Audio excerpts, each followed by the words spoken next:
Ever since the Franco-Russian alliance that was first announced 20 years ago, Germany has faced the unpleasant prospect of fighting a two-front war. Germany's solution to this seemingly insoluble problem was what became perhaps the most famous war plan in history, the Schlieffen Plan, in which most of the German army would attack France, and most of that attack would be a surprise offensive through neutral Belgium, aimed at nothing less than knocking France out of the war before her ally Russia would be fully mobilized. This would mean fighting all the way to Paris in less than 6 weeks, in an age when armies still march on foot. Welcome to the history of the 20th century.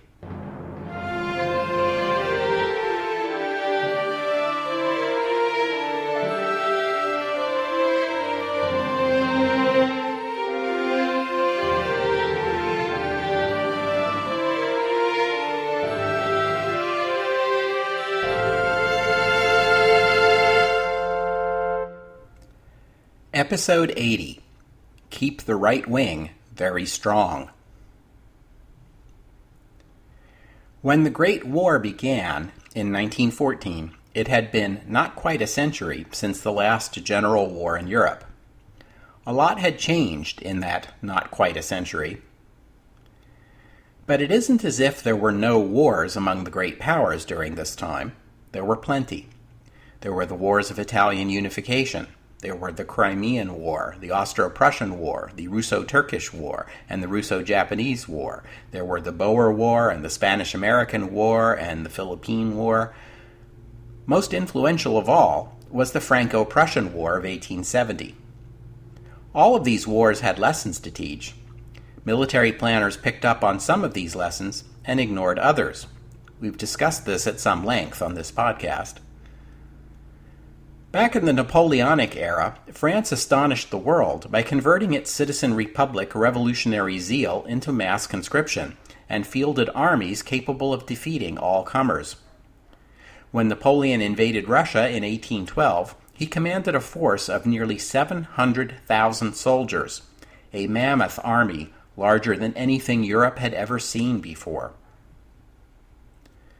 But armies in the 19th century still got to where they needed to go by marching, which was slow and tiring to the soldiers. And there was the matter of supply. Perhaps Napoleon's most famous dictum about warfare was that an army is a creature which marches on its stomach. In Napoleon's day, armies had to carry their food and ammunition with them, or else forage off the land. No small feat for an army of 700,000. By the time of the Franco-Prussian War of 1870, the Prussians were able to field an army of 1.2 million, close to double the size of Napoleon's army. France, the nation that had pioneered mass conscription, had only managed to field 900,000, despite a larger population. Conscription was the norm among the European great powers by the early 20th century, with the exception of Britain, which still relied on a volunteer army. The British, of course, had the Royal Navy to defend the home islands, and meant her army more for control and defense of her enormous colonial empire rather than for meddling in Europe. But everyone else had conscription. Soldiers were drafted into active duty for a period, 2 years at a minimum, perhaps longer, during which they received training. After active duty, soldiers remained in the reserve, called up for periodic refresher training, and available, if needed, to be mobilized for war. Germany was the acknowledged leader in building, training, and maintaining an army. At the beginning of the 20th century, the German army had over 500,000 on active duty at any given time, plus the ability to mobilize a further 3.5 million, a staggering number. What could the other European powers do but try to match those numbers as best they could?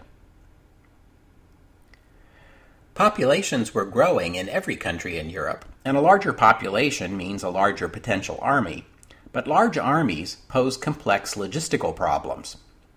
The German army that invaded France in 1870 was larger than the population of Prussia's capital, Berlin.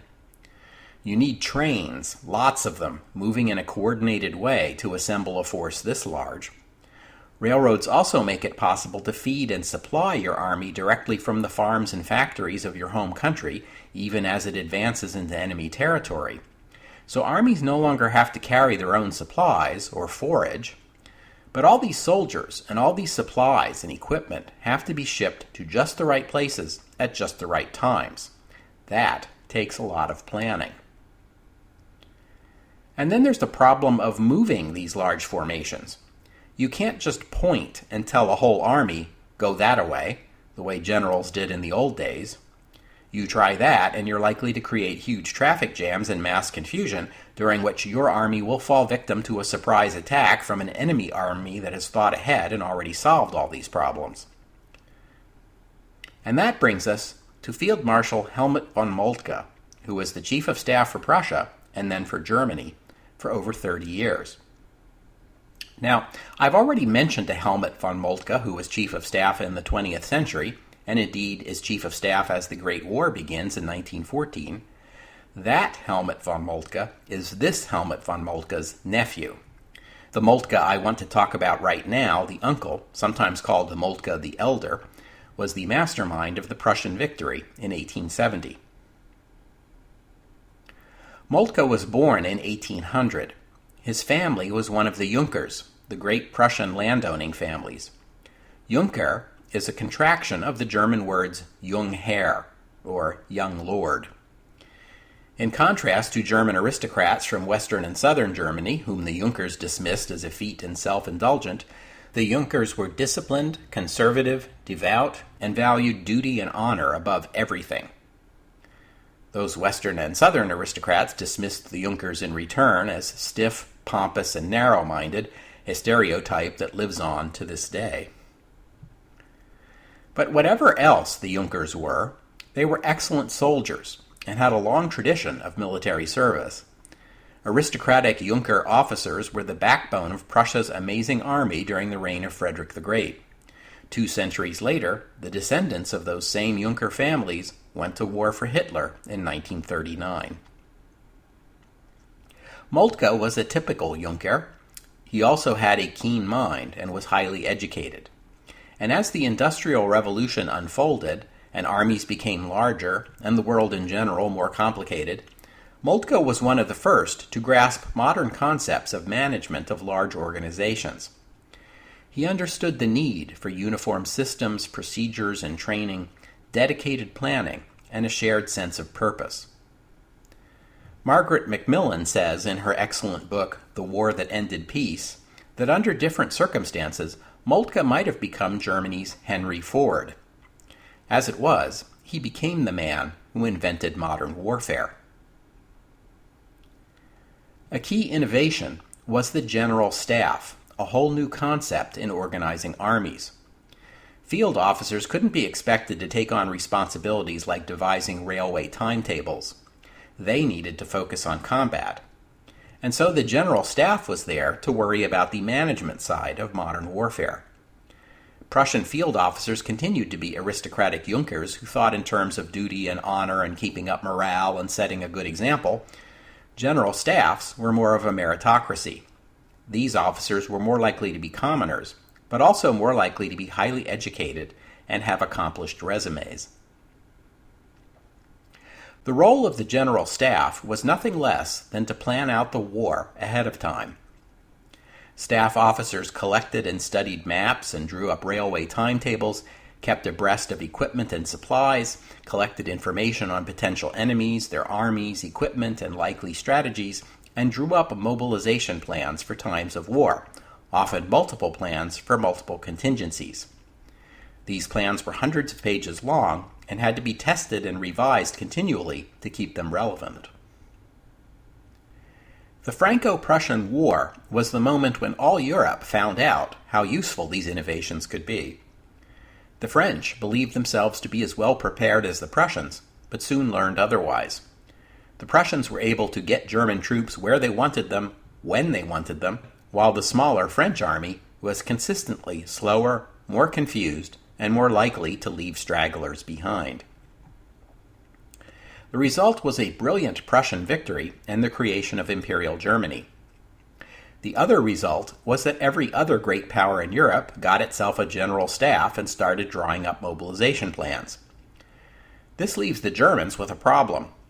What do you do after everyone else has seen your secret weapon in action and then adopted it for themselves? Moltke's answer to that question was this. If everyone in Europe is going to be doing mobilization plans, then Germany was going to have the best mobilization plan in Europe. If every country was going to have a general staff, then Germany was going to have the best general staff. That's all there was to it.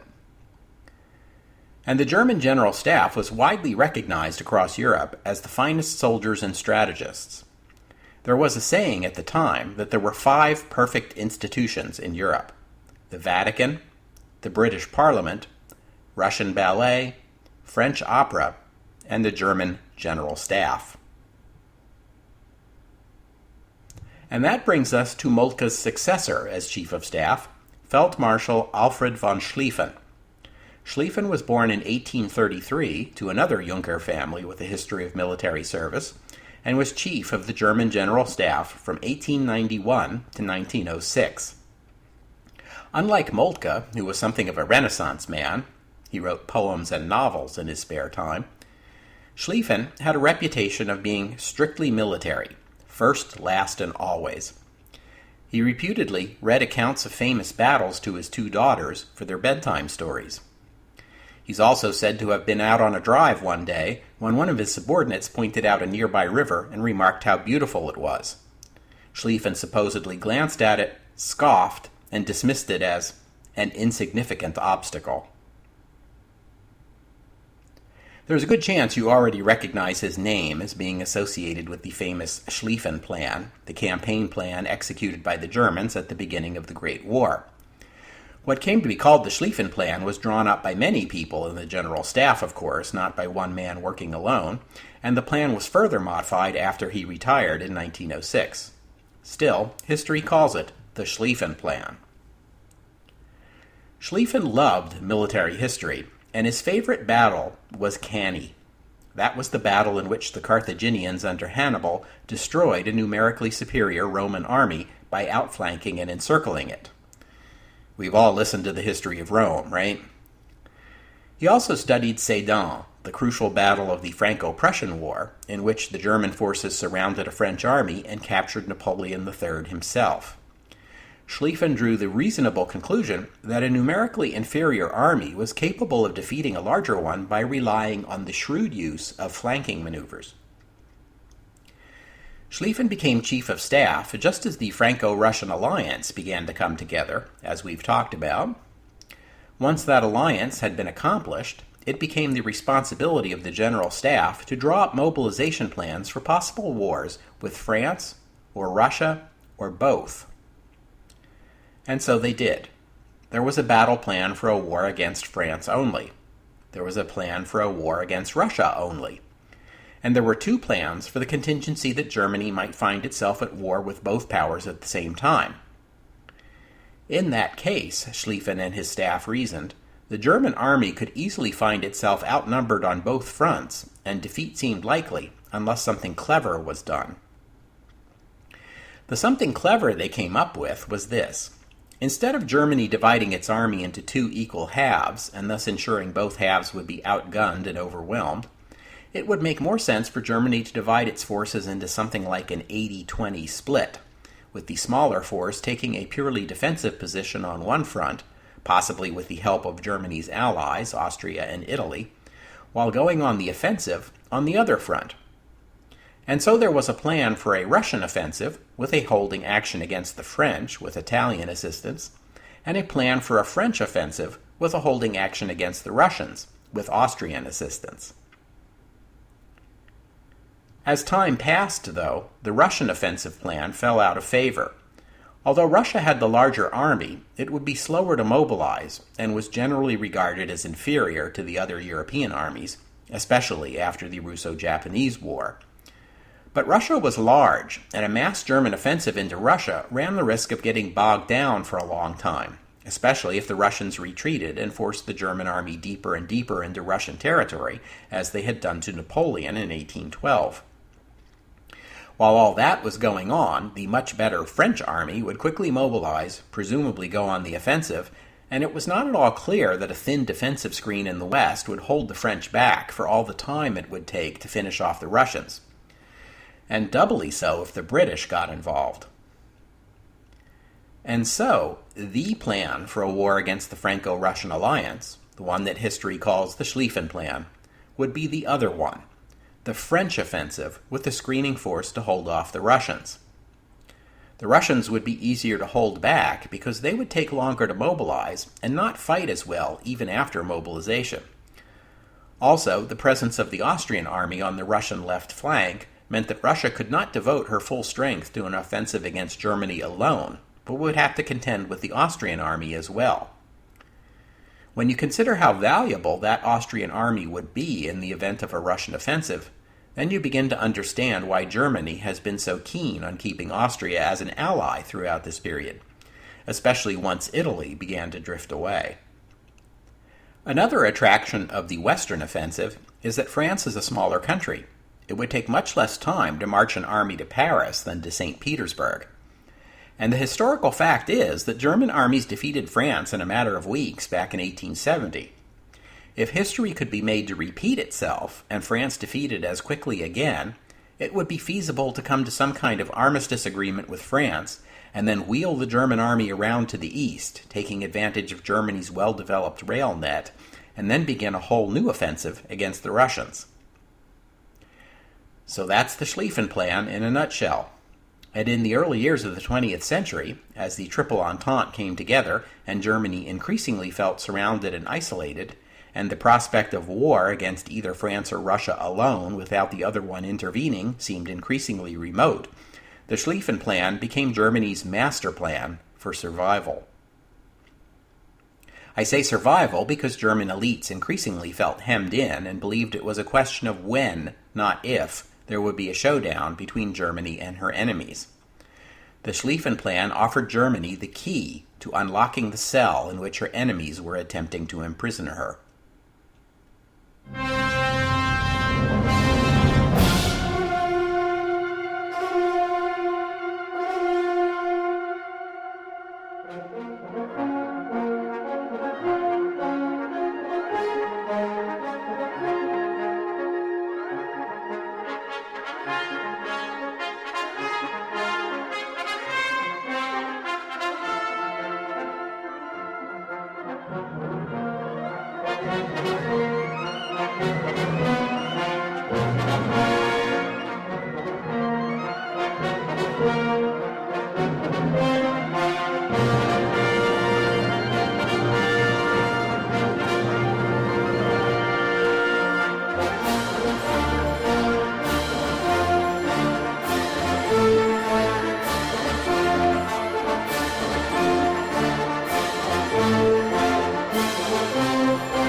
Naturally, the French had taken notice of the Franco-Prussian War as well, and they had taken steps to prevent another collapse as it happened in 1870. So any German plan to reproduce the result of 1870 has to take these French steps into account. First of all, the French had upgraded their fortifications along the German border. Although the French viewed Germany's annexation of Alsace and Lorraine as a national catastrophe, the silver lining for France is that the new Franco-German border is actually shorter and easier to defend. The French also built up fortifications in the vicinity of Paris to make the city less vulnerable to a quick German offensive.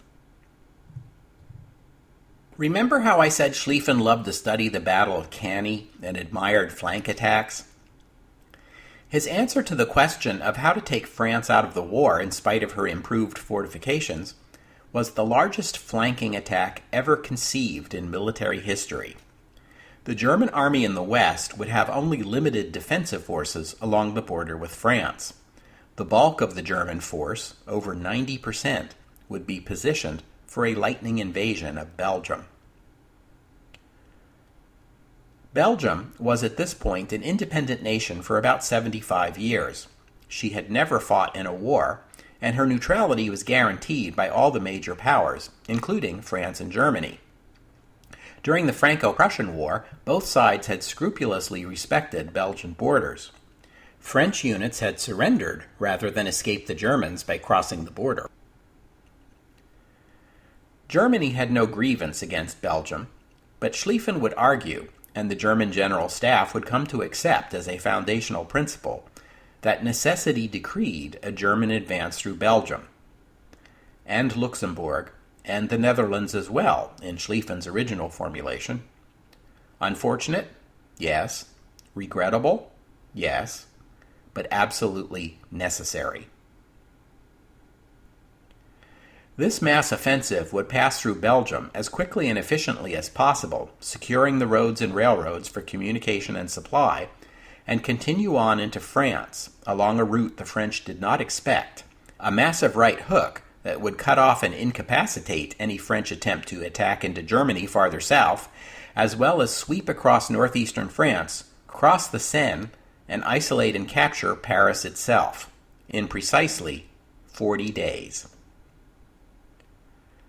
An entire generation of German staff officers would have it drilled into them throughout their careers that the invasion of Belgium was necessary, or else Germany was as good as defeated.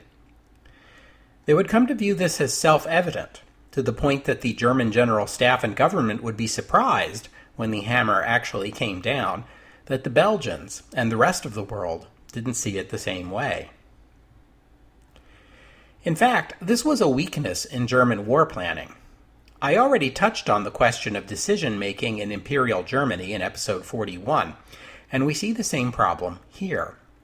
Invading Luxembourg, Belgium, and the Netherlands, the Low Countries, was part of the German war plan because the General Staff decided to make it so. The decision was made internally within the military, and once made, the plan was put in a safe and never discussed with anyone, not even the civilian leadership. In particular, no one consulted with the Foreign Office on the question of what the diplomatic fallout might be from Germany beginning a war by attacking 3 innocent and neutral small countries, because the General Staff are the professionals, right? So just back off and let them do their thing. It was not until 1912 that at last the German Chancellor, Bethmann Hollweg by then, was even told what was in the plan. And significantly, even as it all went down, no one in civilian leadership tried to stop the invasions, or even criticized the move, or is even recorded as having complained about the diplomatic consequences. The Schlieffen Plan presupposes war with both France and Russia. There were separate plans for dealing with one opponent or the other alone, but a key problem with the plan was that the whole enormous mechanism in the West begins to move even in response to a provocation in the East, even if Germany's western flank remains quiet. So this puts Germany in the role of being the aggressor in the West, even if they're fighting defensively in the East. Because you see, the Schlieffen Plan was innovative in another way, one that is seldom talked about but is crucial to understanding the plan. At this time, mobilization plans were understood to be plans for calling up your army and depositing it on the frontier. Only when mobilization was complete, perhaps several weeks later, would your army begin its offensive. The Schlieffen Plan was different. The Schlieffen Plan amounted to a rolling offensive. The active duty army would begin the offensive into Belgium immediately, as soon as mobilization was ordered, and then, as reservists were activated and put on trains, they would be shipped not to the border, but directly into enemy territory as it was captured. The first wave to Brussels, the second wave to Lille, you get the idea. Each new trainload of reservists would be delivered directly to a frontline position where the soldiers could reinforce an offensive already underway. This is an enormous undertaking. Scheduling trains to deliver soldiers and supplies to the right places quickly and efficiently is hard enough. Coordinating these shipments with an offensive into enemy territory is mind-boggling. Army X needs to secure Objective Y by time T so that Train Z can deliver its troops and equipment to that location in time for the next stage of the advance. Then we're going to do it all over again. It is the military equivalent of differential calculus. So the biggest surprise the Schlieffen Plan has in store for the French is not the right hook through Belgium, which the French General Staff already had an inkling of by 1914. It is how big that punch is going to be and how quickly Germany is going to be able to throw it. The German General Staff expects to have German units marching through French territory, disrupting the French mobilization, before the French have had time to complete it. The 72-year-old Schlieffen was kicked by a horse in 1905, which apparently convinced him it was time to retire, although he would survive until January 1913, passing away at the age of 79, just 19 months before the outbreak of the war he had helped plan. Although it is very probably apocryphal, Schlieffen is often quoted as having said on his deathbed, "Keep the right wing very strong." Schlieffen's successor as chief of the General Staff, as you know, was the younger Helmut von Moltke, the nephew and eponym of the guy we talked about a few minutes ago. This Moltke is often dismissed as not up to the standard of his uncle and Schlieffen. Some argue that he won the position on the strength of his name and his personal friendship with the Kaiser. That may be true, but you also have to wonder if history's judgment isn't based too much on the fact that when the Great War actually happened, he was the unlucky guy on the hot seat. In the 8 years he was chief of staff prior to the war, the younger Moltke made changes to the German war plans, and as soon as the war was over, the criticism began that Moltke took Schlieffen's intricate and finely balanced war plan and mucked it up. And you still hear this said today. Sometimes the claim is made that if Moltke had followed Schlieffen's plan to the letter, Germany would have accomplished the quick defeat of France she was striving for. To me, this whole argument reeks of a search for a scapegoat by right-wing German bitter enders, and Moltke makes a useful scapegoat since he died in 1916 and wouldn't be around to defend himself after the war. These war plans were never thought of as perfect and unchanging. It was the role of the General Staff to continually run exercises to test and improve them. Moltke's changes were in fact quite reasonable when you look at them in context. Most famously, he strengthened the German left flank, the troops that would be defending the French border, at the expense of the right flank, the soldiers who would be running the offensive. He also tapped the right flank to beef up the garrison facing the Russians in East Prussia. He may have violated Schlieffen's charge to keep the right wing very strong, but he did it in response to larger French and Russian deployments in those sectors. Revising the war plan to take changing circumstances into account is part of his job description.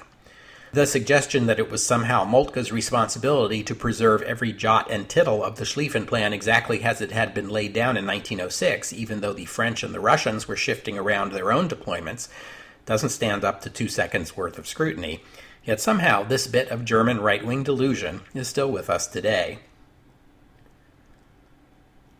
Moltke also nixed the German invasion of the Netherlands. If you look at a map of the Netherlands, you will find a narrow strip of Dutch territory that includes the city of Maastricht, running south along what would otherwise be the German-Belgian border. Schlieffen believed that control of this strip was necessary to get that right flank properly launched across the Low Countries and into France. Under Moltke, the General Staff decided it would be better to keep the Netherlands neutral. Neutral Dutch ports might prove useful to Germany in the event of a British blockade, while a hostile Netherlands could provide those same ports to the British, who might land troops there and possibly outflank the German thrust into France. On the other hand, giving up that strip of Dutch territory meant that the bulk of the German army now had to march through a very narrow gateway between the Dutch border in the north and the French fortifications at Verdun in the south, which anchor the northern end of the French defensive line. And square in the middle of that gateway lies the gatekeeper, the Belgian fortifications at Liège. Not an ideal situation. But the most consequential decision the General Staff made under Moltke's leadership was to abandon altogether the plan for a war against Russia alone. Apparently they decided the possibility of a Russian war while France remained neutral had become too remote to bother with. Of course, one other option might have been for Germany to wage an offensive against Russia while keeping a small defensive army along the French border, a sort of reverse Schlieffen Plan. But Schlieffen had dismissed this possibility over a decade ago, and it appears no one ever revisited it.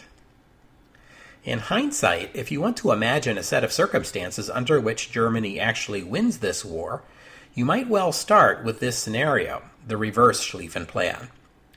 When the war was actually fought, it was a Russian collapse, not a French one, that gave Germany her best shot at victory. That collapse might have come quite a bit sooner had the Germans attacked Russia faster and harder. On the other hand, it's likely this was not considered because everyone knew that a Russian offensive, under even the most optimistic assumptions, would take not weeks, but years. Remember how Jan Bloch predicted back in 1899 that modern warfare would degenerate into long, drawn-out wars of attrition until one side or the other experienced economic collapse? The German General Staff remembers him, and the Schlieffen Plan is the General Staff's rebuttal, a claim that a quick and decisive victory is still possible even in the 20th century, and the painful and drawn-out war that Bloch envisioned could still be avoided. The great irony of the plan, one that would work to Germany's serious detriment once war actually came, was that a European crisis sparked by a confrontation between Austria and Russia in the Balkans would trigger a war in which the first army to cross a border would be German, and the nations invaded would be Luxembourg and Belgium, small innocent states in Western Europe 1,000 miles removed from the scene of the original confrontation. The Schlieffen Plan was as complete and comprehensive a war plan as any military organization in history had ever produced. It was everything from soup to nuts, so to speak. It began with small steps that could be taken in secret, such as the cancellation of leaves in preparation for mobilization, all the way up through the initial assault upon the enemy and a plan for final victory. The Schlieffen Plan did not dictate every offensive move between Aachen and Paris. In fact, the German military, in spite of its Junker reputation for conformity and following of orders without question, did in fact give considerable freedom of initiative to the commanders of frontline units, allowing them to take advantage of battlefield opportunities as they emerged, without having to contact headquarters and ask permission. That was another strength of the Prussian, and later German, military model. The other major powers had war plans as well, although none were as thorough and comprehensive as the Schlieffen Plan. We'll talk about some more of these next time. This time, however, let's take a closer look at Russia.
Russian military planners understood their position pretty well. It's not complicated. In the event of a major war, Russia is likely to find herself facing both Austria and Germany. Now, in 1914, Russia has a population of about 175 million people, twice the size of the United States at that time, and thanks to mass conscription, they have far and away the largest army in Europe. The Russo-Japanese War, though, was a big blow to the Russian military. It exposed weaknesses in Russian command and organization, consumed many years' worth of arms and ammunition production, and badly hurt morale. Russia has spent the past 8 years rebuilding its military. Because of corruption and political instability, training is iffy, morale is still low, and the weapon stockpiles still aren't what they ought to be. On the plus side, there's still that huge army, and, as I've mentioned repeatedly, Russia has been working hard with French financing to enlarge and upgrade its railroad network. Even so, Russia is a huge country. The average Russian reservist, upon mobilization, will have to travel twice as far as his Austrian or German counterpart just to get to the depot where he will be inducted, issued his uniform, and put on a train for the front. And then those train trips will be longer as well. The bottom line is that in 1914, the Germans expected to be able to mobilize their full army in 12 days, the Austrians in 16 days. But the best Russia can hope for is 26 days. When you consider this, the pressure on the emperor to begin mobilization becomes easier to understand. Russian military planners were perpetual pessimists. It's a Slav thing, I suppose. Their worst-case scenario for war was Russia being attacked by an alliance of not only Germany and Austria, but also Romania, Sweden, and Japan, and maybe China, too. Being a sprawling empire with thousands of miles of borders has its disadvantages. But the Russians always saw Germany and Austria as the main threat, hence the fact that most of the railroad construction in Russia was geared toward a quick deployment to the western border. The Russians had a pretty good idea of the German war plan. They had figured that the Germans were preparing first for an offensive against France, with only a weak screening force in East Prussia. So the opportunity to take advantage of this German weakness to make a quick strike into East Prussia is tempting, and more so when you consider how it would help Russia's ally, France, by forcing the Germans to divert resources away from their western offensive. But Russia also has to consider the Austrian army. And if Russia has a pretty good idea of German war plans, it has a very good idea of Austrian war plans, thanks to Colonel Radel, as we saw in episode 70. That was just a few months ago, and although the Austrians have been revising their war plan ever since discovering it had been leaked, that process was not yet finished, and Austria's plans still closely follow what the Russians had been given. Austria had 65 infantry and cavalry divisions, most of which could be expected to be deployed against Russia. And if you look at a map, you will see that Russian Poland, a region full of coal and industry and restive Poles, juts westward like a thumb into the space between Germany and Austria, meaning that any offensive aimed at the Germans would be vulnerable to an Austrian counteroffensive on its flank, and vice versa. And then there was the threat from Romania, which was viewed as likely to support Austria and Germany. Now, the Russian army of 1914 can mobilize 153 divisions of infantry and cavalry, although even after full mobilization is achieved, some of these soldiers will be needed to garrison Siberia, and the Baltic and Black Sea coasts, and the Romanian border, and the Caucasus.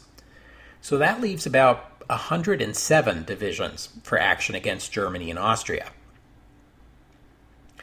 You might think that the smart move here would be to take advantage of the thin German line in the east by matching it with a thin Russian line and throwing the bulk of Russia's forces against Austria, which is initially the greater threat. Also, the Austrian army was known to be under strength and poorly equipped, and good Slavic Russians all knew that their brother Slavs, who made up a major portion of Austria's military, would be reluctant to fight them. A lot of Russians expected wholesale mutinies and defections among Austria's Slav soldiers in the event of a war. The German army, on the other hand, was well known to be better trained and equipped than the Russian army. There was also the simple fact that most Russian leaders didn't feel the same kind of grievances against Germany that a decade of Balkan squabbling had created against Austria. Germany still had a lot of goodwill in Russian government circles. So attack Austria, right? Well, there's just one problem with that. France. France has been a staunch and loyal ally to the Russian Empire for 20 years now. French loans have financed Russian military modernization. The alliance with France has kept Germany off balance and forced her to treat Russia with respect. Should Russia now abandon her ally in her hour of need just because Austria makes a more tempting target? No. Many in Russian military and government circles felt strongly that Russia had a moral obligation to do everything possible to take the pressure off France. And so, Russia embraced a strategy of dividing its large Western force so it could launch simultaneous offensives against Germany and Austria. Specifically, Russia designated 65 divisions to oppose Austria. Now, Austria also has 65 divisions, but it's reasonable to expect that Austria will need a lot of them for other fronts, against Serbia and Montenegro, maybe even against Italy. Against Germany, the Russians would allocate their remaining 42 divisions. The Russians believed this would give them 2-to-1 superiority over German forces in East Prussia, because the Russians way overestimated German defenses. In fact, for the sake of the Schlieffen Plan and keeping the right wing very strong, the Germans were only putting the equivalent of about 10 divisions in the east, relying on these, plus a system of fortifications, to hold off the Russians for a few weeks. And so, when the Russians attack, they will discover a German line even thinner than they had expected. This will have consequences. We'll have to stop there for today. Thanks for listening. Many of you have asked me about a Patreon page. Well, it's now up and running. Check it out at patreon.com/markpainter, or you can find a button at the podcast website, historyofthe20thcentury.com. I confess I'm new to the world of Patreon. I did the best I could to come up with tiers and rewards that made sense and sounded like things I could actually manage to do. If you have any suggestions or questions about the Patreon page, or indeed questions, comments, or suggestions on anything to do with the podcast, I can be reached on Twitter or on Facebook, by email at historyofthe20thcentury@gmail.com, or at the website, historyofthe20thcentury.com, where you can post a comment. And a big thank you to loyal listeners Liam, Robert, Jeff, and Joe for donating already. And by the way, remember that I post a playlist of music I use in the podcast for each episode, along with a download link, so if you hear something you like and want to know more, that's the place to look. Next weekend is the Independence Day holiday weekend in the U.S., and I'm still a little behind, so I'm going to have to take a week off there. But I hope you'll join me in 2 weeks' time on the history of the 20th century as we continue our survey of Great War military planning by examining the war plans of France and Austria. That's in 2 weeks on the history of the 20th century. Oh, and one more thing. There's an irony in the fact that in 1914, the Germans saw themselves as a surrounded and beleaguered nation on the verge of being overrun by a coalition of powers around her, while those powers saw Germany as dangerously expansionist. The German economy was growing rapidly, and Germany was close to becoming the largest economy in Europe. She would eventually attain that position anyway, but 2 world wars would mean it would not happen until the very end of the 20th century. One other possible war plan for Germany would have been to take her army, the best in the world, and her not inconsiderable navy, and just hunker down in a defensive posture on all fronts, waiting for her enemies to launch offensives she could then crush, until her exhausted foes were ready to come to the negotiating table. No one in the German General Staff appears to have taken that option seriously. Field Marshal Schlieffen was a renowned expert on the Battle of Cannae, where a numerically smaller attacker had destroyed a larger defending force. History also records engagements in which a numerically smaller defender had ground down and defeated a numerically superior attacker, but for some reason, military strategists like Schlieffen never seemed to want to study those battles.